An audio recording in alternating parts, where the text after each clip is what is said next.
Welcome to the Meyner and Landis Immigration Update, the podcast that immigration professionals and foreign nationals turn to for up-to-the-minute information. It's time for another lightning round. With me today is Meyner Immigration Associate Kristen Sisko and Meyner Immigration Partner Lin Walker to answer your questions sent to us via LinkedIn private message. Please be aware that all personal information is always kept in the strictest confidence at Meyner and Landis. The identity and personal details of those asking the questions are never revealed. This week's lightning round is travel-themed in honor of the upcoming holidays. Lin and Kristen will tackle questions such as, will the United States accept a combination of vaccines for travelers entering the U.S.? What are the exceptions for travelers being fully vaccinated? And what are the difficulties of traveling while your status is pending? What to look out for in general if you are a foreign national traveling anytime soon, and much more. So let me turn it over to Lin and Kristen now for this week's Lightning Round. Hi, I'm Kristen Sisko, an associate at Meyner Landis. I'm joined today by my colleague, Lin Walker, for our Lightning Round Q&A. Now, during our lightning rounds, we try to answer as many of your questions as possible. As a reminder, please message us any employment-based or family-based immigration questions so we could try to answer them on our next round. As another reminder, please note that we keep all personal information confidential at Meyner and Landis, so we don't disclose the identity or personal details of those asking questions. For this round, we received quite a few travel questions. I think this may be in response to the upcoming rescission of the COVID-19 travel bans and perhaps with the holiday season coming around. We're also going to have to pick up the pace a little bit, so bear with us so we can get as many questions in as possible. Now, Lin, on October 25th, there was great news. The White House made a proclamation rescinding the COVID-19 travel restrictions. We have a few questions about that. The first question that came in was about mixing and matching vaccines. So mixing and matching, meaning when somebody receives the first dose of, say, AstraZeneca, and then a second dose of Moderna. When somebody has this pattern of mixing and matching, will the United States still qualify them as a fully vaccinated traveler for the purposes of entering the United States? Kristen, that's a great question. And right now, we know that the CDC has issued a statement saying that they will, in fact, accept as proof of vaccination someone who has a mixed vaccination status. So, for example, as you were saying, maybe Moderna for one vaccine and then the AstraZeneca for another. Based on the October 25th proclamation from the White House, we're still waiting for more clear guidance about exactly which vaccine mixes will be acceptable. For example, I mean, we're not sure yet, if someone takes like their first shot of the only shot of Johnson & Johnson, and then if they take a shot of AstraZeneca, will they be considered fully vaccinated? Or, is the fully vaccinated mixed vaccination status only applicable to those types of vaccines where there are a round of 2 vaccines in a series? So we're still waiting for further clarification.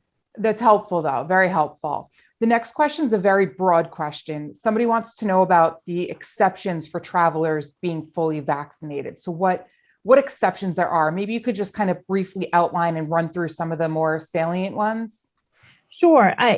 We just want to point out that on October 25th, the White House did release a proclamation that was very lengthy. It was about 12 pages.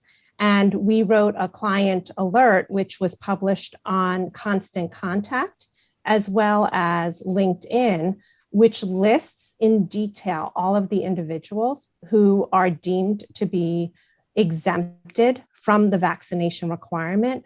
But because that list is so detailed, instead of going over each and every exemption here, we just want to give you a summary of some of the more salient exemptions. And because they are very specific, I'm going to read them to you instead of trying to memorize them and tell you what they mean, or tell you what they are, excuse me. So some of the exceptions include for individuals where the vaccine is not age appropriate. So we know, for example, that the CDC hasn't issued rules yet for vaccinations, for example, for children under 5 years of age. So children may not need the vaccinations in order to come to the US. There's also language in the proclamation that says individuals whose period of intended stay is sufficiently brief will not need to be vaccinated. We don't really know what that means yet. The CDC director needs to issue a definition as to what is sufficiently brief. Does that mean 30 days? Does that mean 3 days? No one knows yet. Another exception is where the non-immigrant has participated or is participating in a COVID-19 vaccine clinical trial. Again, what type of clinical trial is accepted has to be defined by the CDC director. Another exception is if the vaccine is medically contraindicated, again, as determined by the CDC director, we don't know what that means. And the fifth exception, which is probably my least favorite, because again, it is not scientifically based, even though the White House is claiming that this is scientifically based, individuals who are coming into the US as crew members, so in C or D visa status, as well as foreign government officials, individuals traveling to the United States in A or G status, as well as individuals coming to the US in NATO 1 through 4 status and NATO 6 status. Those individuals on those visa classifications do not need to prove that they are vaccinated. So the fifth exception I'm taking some issue with, because again, there's no scientific basis for the belief that individuals who enter the US in certain non-immigrant classifications are less susceptible to being infected by COVID-19. So there are probably political reasons or business reasons for those exceptions, but those are not scientifically based. Again, Kristen, the list is very long. I think there are at least 11 different exceptions to the vaccine requirements. If our listeners have more questions, they can review the client alert that we posted on LinkedIn. And if the client alert doesn't answer their questions, they are free to, of course, send us a private message on LinkedIn or schedule a consultation to discuss their specific situation, because each person is going to probably have some unique situation where they're not sure if they are exempted from the vaccine requirement or not. So continuing with our travel theme for this week, Kristen, we received a lot of questions about travel because of, we believe, the upcoming holidays. And as you are probably aware, traveling during the holidays is always fraught with anxiety and is always very hectic. But I think this holiday season will be more so because of all of the changes in travel restrictions. So one of the questions that we got recently, and let me read this to you, was from a person who is currently in the US in F1 status. And they have a change of status pending based on an H-1B CAP petition.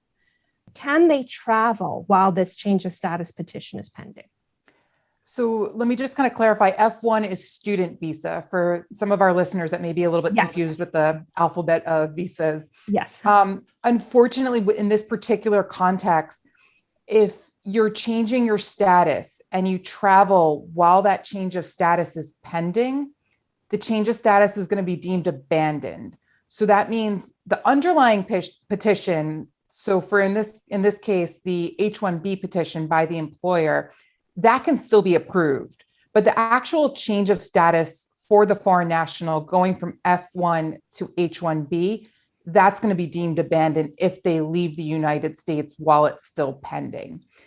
They're going to then have to process everything through the consulate and find an appointment, find a consulate that has appointments, and be able to get their visa approval that way.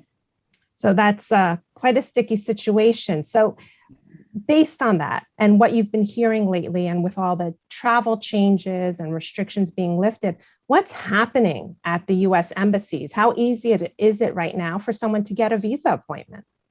It's a toss-up. So Some of the embassies still aren't operating at a full capacity. Some haven't fully resumed services yet. Some are being inundated with still national interest exemptions from the travel ban. So they're still processing those. There's a lot of people waiting for that November 8th deadline to then all of a sudden get their application in where they don't need the national interest exemption. So it's really difficult for people to get the appointments. And even if they go to a country, wait in that country for the appointment, there's no guarantee it's not going to be canceled last minute. I think just recently, even Sydney, Australia just canceled December appointments. Okay. And they're not rebooking them until well into 2022. So it's a bit of a gamble to go that route. Okay. So I guess what would be your recommendation right now if someone doesn't have to travel? I know we're all really eager to see our families.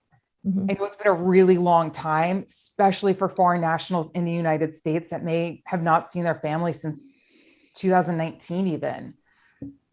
It's a risk. It's a risk. So we're advising clients to stay here unless it's, medically necessary, unless there's some type of emergency. Okay. As long as they understand the risks, it's really risky. You could get trapped outside of the United States for who knows how long.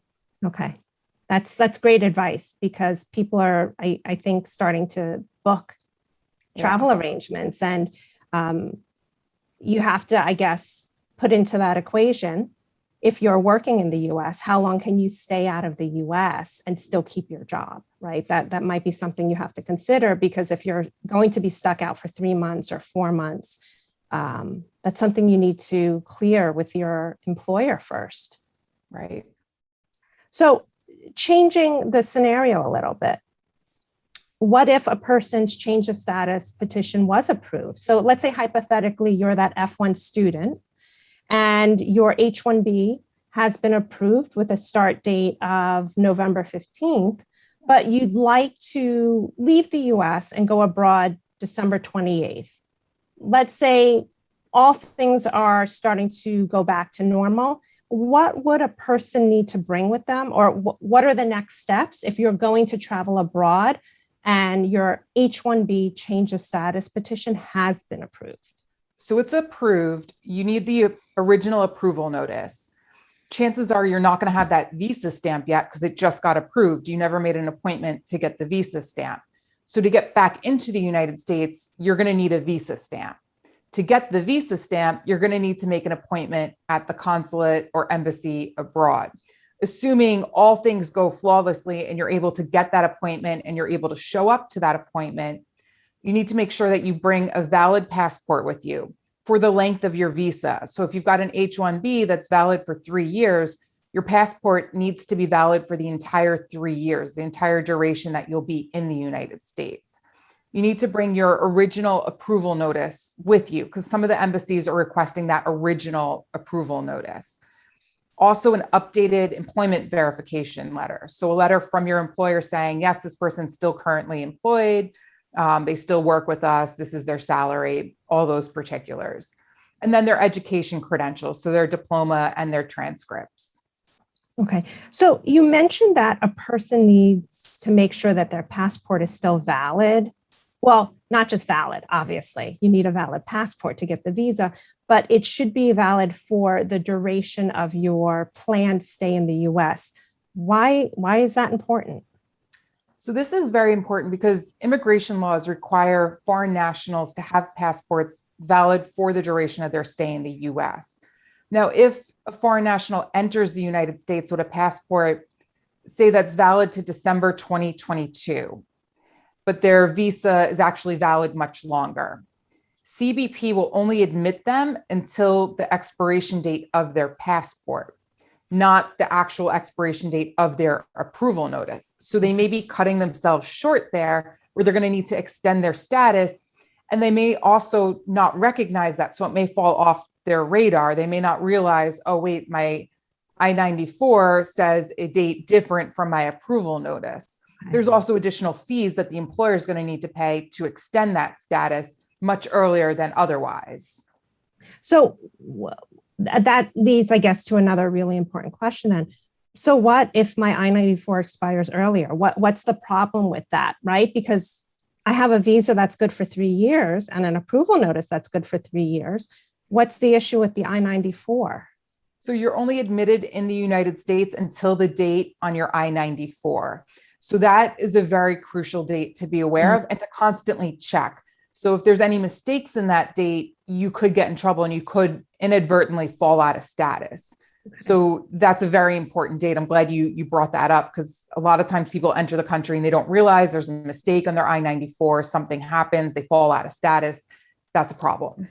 And I think that is something that all of our foreign national travelers need to keep in mind whenever they come to the US. You should really download and print your I-94. And if you are working in the US, you should share it with your HR manager. If you are working with an immigration professional, you should share it with the immigration professional, because you need to make sure that you were admitted in the right classification and that you were admitted for the lawful period of stay, not a shortened period. So if you have any additional questions or concerns, or you have a unique situation that maybe we didn't cover in this lightning round, please feel free to private message Kristen and I. Again, your information remains confidential.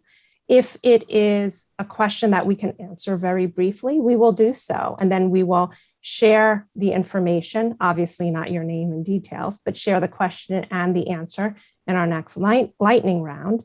But if it's something that requires a lot more in-depth time and research, we would advise you to schedule a consultation to make sure that we are able to cover all of the issues that are pertinent to your case. And if some type of legal strategy or legal effort needs to be implemented, we can do so, or at least recommend what that is.